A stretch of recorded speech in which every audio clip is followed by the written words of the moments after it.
Alright, so I said I was going to try and vlog a little bit more. This is me vlogging a little bit more. Um, just got done with a 10-hour shift, got dinner, it's kind of my usual deal, and I like to work nights.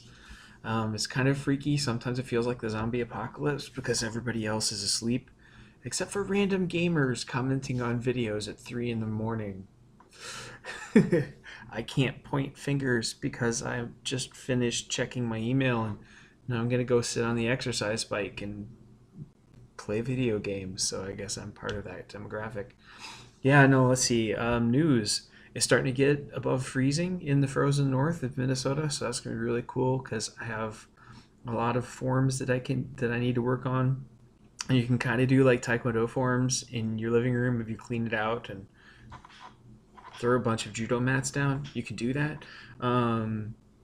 You can't really do sword forms indoors. I don't care how careful you are because you just go and you're right up into the ceiling. My last apartment was there for 11 years. There are these little slits all through the living room. When I finally moved out, because I'd been a good tenant and I'd paid my rent and everything, I finally moved out. And it was a new manager, so it was like my third or fourth manager because I'd been there a long time. Comes in, looks up at what was left of my ceiling, goes, "We've heard about your late night training sessions," and walked out. Didn't ask me for money, nothing. It was just like, yeah, we figured. So I was really lucky. I thought I was going to have to pay like $400 or $500 to fix the ceiling because for a while I was working on a martial art called Shimsudo, which has this really high draw where you pop the sword out and then you come down and cut as part of the draw, and you're usually spinning out to one side to dodge the attack and then cut their hand off or cut their arm while they're attacking where you used to be, which is insane. I mean, there's no parries in Shimsudo, and that's if you can pull it off, congratulations, and you're gonna look really badass. But it also things that make you look really badass also kind of tend to be ways to die looking stupid. Anyway, so the big news for me is I got a bunch of emails from the other martial arts, the other school heads in my martial art for my region, and we get together and train every spring and fall with a master who flies in from Korea.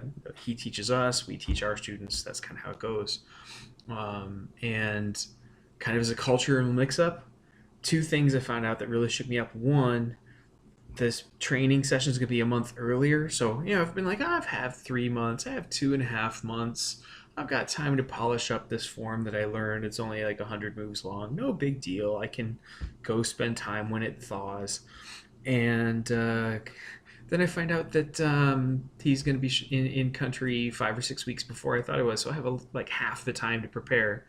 The other thing is Minnesota winter, you eat, you stay inside a lot. Even if you go out and snowmobile, basically what you're doing is you're sitting. So it's really easy to put on a lot of weight. And yeah, I mentioned I'm gonna go sit on the exercise bike while I play video games, right? Because I gotta get in shape faster than I thought I would. Oh yeah, the culture clash. He's coming in. We're gonna have, I guess, 4 days of training on Easter weekend because Easter is not a big deal in Korea. Although Korea has a large Christian minority, I'm not sure why it's not a big deal. But if I have to do it, I'll sneak out to go to church for Easter morning because Easter isn't really about family; it's about Jesus, and I can do that in whatever city. That if I have to be away, that's kind of a bummer, but I'll do what I have to do. Um, but Sunday it'll be fun. Last Sunday was pretty cool. Did 3 hours of Krav Maga. We were working on knife fighting and defenses and knife fighting, and that's always lots of fun because among other things, the knives leave little black like dust marks wherever you fail. So you get done, and your shirt's all crisscrossed with where you're dead, because nobody's perfect. And really grateful that even when I'm busy, there's something on the radio. You can like subscribe to it. It'll send you emails called the Lutheran Hour. So like I typically run ever since I first went to college back when dinosaurs roamed the earth and I didn't have any gray in my beard. I typically am up like gaming, usually role-playing games instead of video games, but not always, until 3 in the morning on Sundays. So I'm quite used to going to church on 2 or 3 hours of sleep.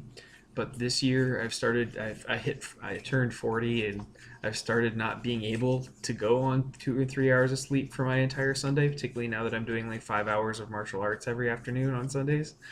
Um, so I gotta work on that one. But when I do sleep through my alarm and I don't make it into the obvious visible church, there's this program called the Lutheran Hour. I'll put a link to the description in the description below, and that really helps me out because I can download a sermon, I can listen to it while I'm driving to go teach, and so even if I sleep through church, I don't have to go for the whole day without hearing God's word. So, little Christian nerd moment. All right, peace.